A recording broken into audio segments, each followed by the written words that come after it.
Hi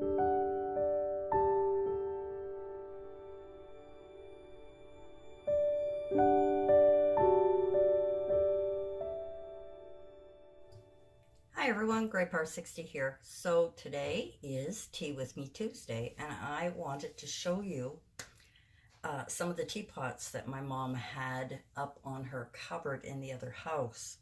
And I'm just in the process of cleaning them. I've done one little clean. Now I'm going to let them soak because they still have that grime on it. And anyway, let's have a look here. So these are the teapots that Mom had, and this is kind of one of my favorites. It's so adorable. She had this one. Let's see if I can turn it around. Sorry, it's noisy. Then she had this pink one. And then she had this one that's quite lacy. And then she had this one. And this one, I have made a pot of tea. I've already put my milk in my cup. I'm using a new teacup. And I thought every Tuesday I would change and use a new teacup. So, now that I have a pot of tea, I will be able to enjoy more than one cup. So, I'm just going to put those in the sink to soak, and I will be right back. Oh, good tea, good tea. So, I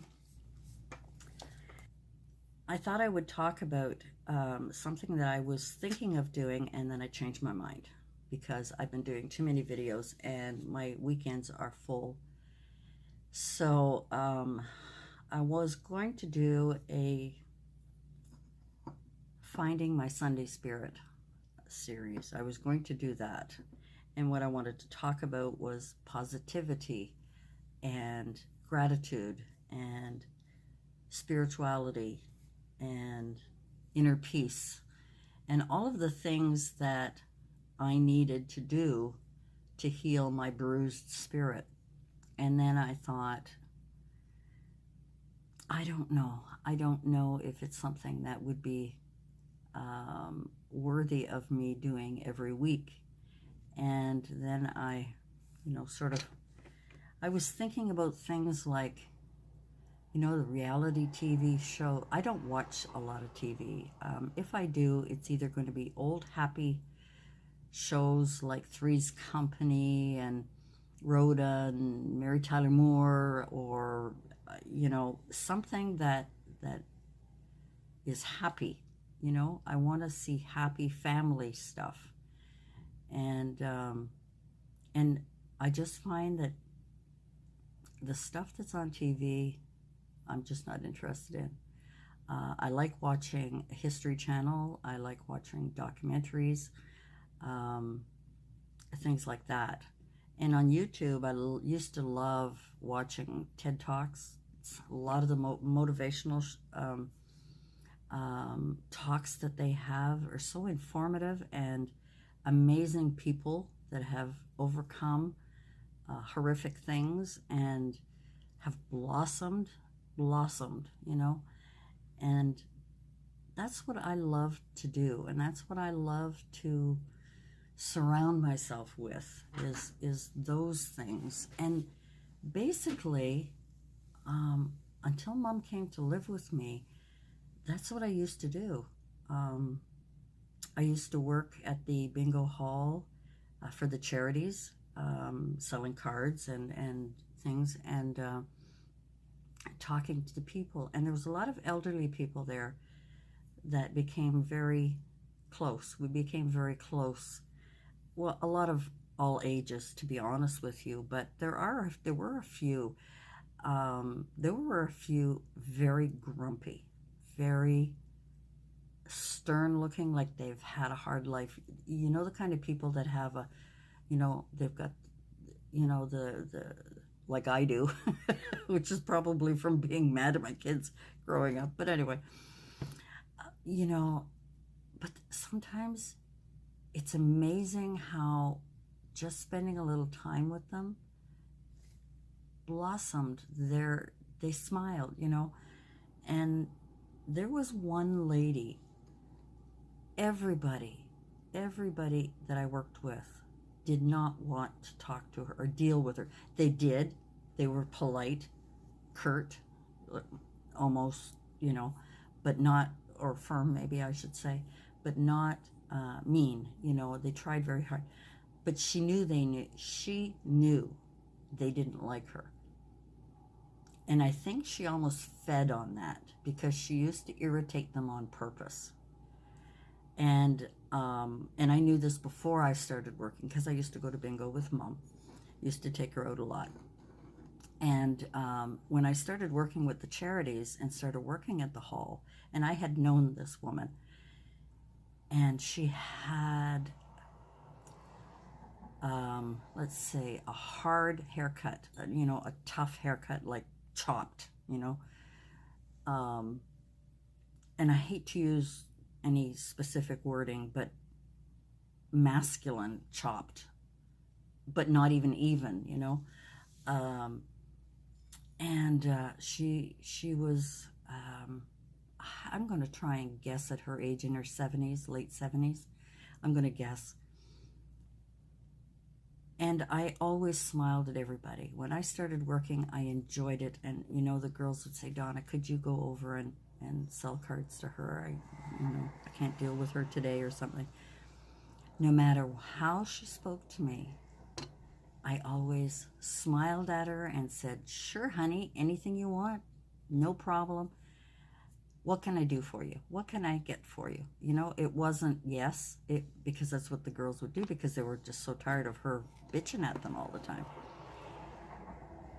And after a while, she called me purposely to go over because I always had a smile.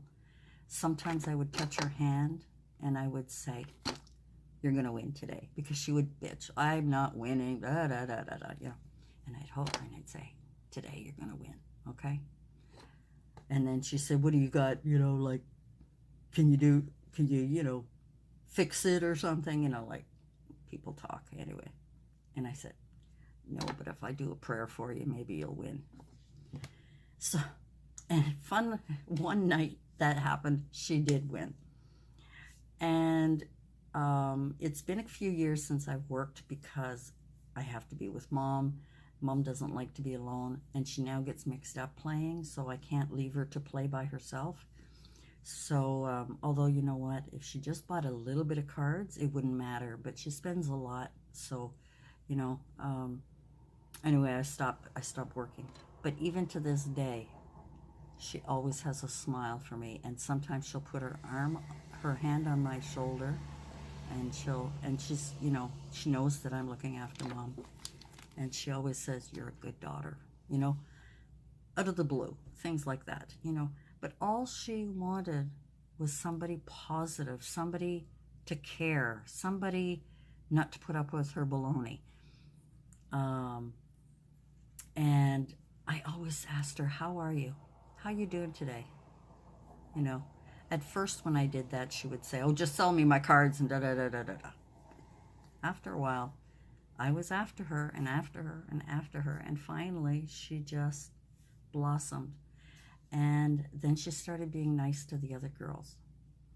And it was, months and months later, and maybe even a year later, I remember one of the girls came up to me and she says, you've got the magic touch. And I'm going, yeah, no. I said, you just have to be patient. You just, some people, you don't know what's going on in their life. You don't know. You don't know what heartaches they've had, what hurts they've had. You don't know. And maybe you shouldn't know. Maybe it's none of your business. But the point is, there's nothing wrong with smiling, and there's nothing wrong with not letting somebody else bother your day. You give them a little love. You give them your attention. And it's amazing how they will just blossom. There was a gentleman, the same thing. I remember he has since passed, Albert. I knew his family. They were Lebanese, and he used to give the girls a hard time because he used to get mad all the time when he didn't win. I always, always had something nice to say to him, and he appreciated it, and people appreciate it. People appreciate when you take the time to smile and not let their anger or their hurtful life affect you. And why I couldn't apply that last year, I don't know. But I'm talking about last year because the whole year was crap. However, there were some good things that came out of it, and that's a good thing. But I guess what I'm trying to say is that if you, like I can't remember who it was, Buddha, I don't remember what it was. What do you do when a horse is charging at you? And I'm paraphrasing totally, I have no idea. I just know the concept. How do you stop a horse from charging you? How do you stop a horse from charging towards you? The answer is very simple. You turn the other way. Because he is no longer charging at you. He's coming this way. Look the other way. And it's kind of like turn the other cheek kind of thing, you know, if you think about it. And that was a very profound, I don't know what those are called. And I used to know, I just don't remember right now as I'm talking to you. A lot of these philosophies, a lot of these examples that are given to us, you know, what do you do if? So what do you do if something's charging at you? You look the other way. In other words, somebody's coming at you with all kinds of garbage and all kinds of stuff. Look the other way. Turn the other cheek, whatever it means to you. And it's amazing how that can stop you from having a bad day. I mean, I did have bad days sometimes, you know. I mean, let's face it, we all do. I'm not perfect. I'm not a saint. But I found that sugar is better than vinegar. When you deal with people with smiles and laughter and sincere words that you're speaking to them, when you're sincere, they feel it. And that's what my heart was. My spirit was bruised so badly that I had forgotten about that. I had forgotten what it was like to smile and accept people no matter what, and try and understand that you don't know what they've done in their life. You don't know what's been done to them. You don't know how they got to be where they are. So let's start from where they are right now with you. And then you can form a relationship. Now, there is one person that I could never get to. Never, never, never, ever. Doesn't matter what I did, even if I was silent and just smiled, even if I tried to converse, no matter what, this person was determined to be miserable. And it's not my job to do anything other than serve them. That was all my job was. My job is not to, make them happy. My job was to serve them, sell them cards, make money for the charity. And that one person I could not. Didn't matter what I did. Didn't matter what anybody did. So it just goes to show you that, when you smile and you take the time with people, sometimes it's amazing what can turn around. And that's what I'm going to continue trying to do. I'm going to continue to bring that girl back that was in me. She's there. She just hides sometimes. And every time that I have a nice, sweet conversation with someone, one of my bruises disappears from my heart. Every time I go to Mass with my mom, one of the bruises is not quite so dark. my spirit starts to lift a little bit more and a little bit more. Every time I wake up in the morning and I'm grateful for my mom, for my grandchildren, for my health. Every morning that I wake up feeling good, that's a good day, and I feel really great. And then I just, I start lifting up my head and smiling, smiling is a positive thing. You can't think negative thoughts when you're smiling. I remember somebody, and I don't remember where it was, said, try it. Lift your head up, smile, and try to be angry. And of course you start giggling, right? I mean, I don't remember where that was. I am going on and on and on, and I apologize. My tea is cold. I was so hot in the other room. I opened my window, and now my tea is cold. No, it's warm. It's okay. Anyway, guys, I have babbled on way too long. But I just wanted to, I guess, share my feelings. I did my nails. I'm cleaning out those sweet little teapots. I'm enjoying having my tea. It's making me smile. A new cup. I'm going to have a new cup every week because I've got enough. I must have dozens of teacups that I absolutely love. I just kept using one all the time just because it was there. So every week I am going to have a new teacup, and I don't know what this one is. Some of them are cheap and this is a Royal Albert, and I'll have to get my magnifying glass because it's so small. This is Royal Albert Madonna Lily. Oh, so typical. No wonder I love it so much. It's a Madonna Lily. So this is my cup of tea. I know a lot of people say you shouldn't drink tea or coffee. Sorry, guys.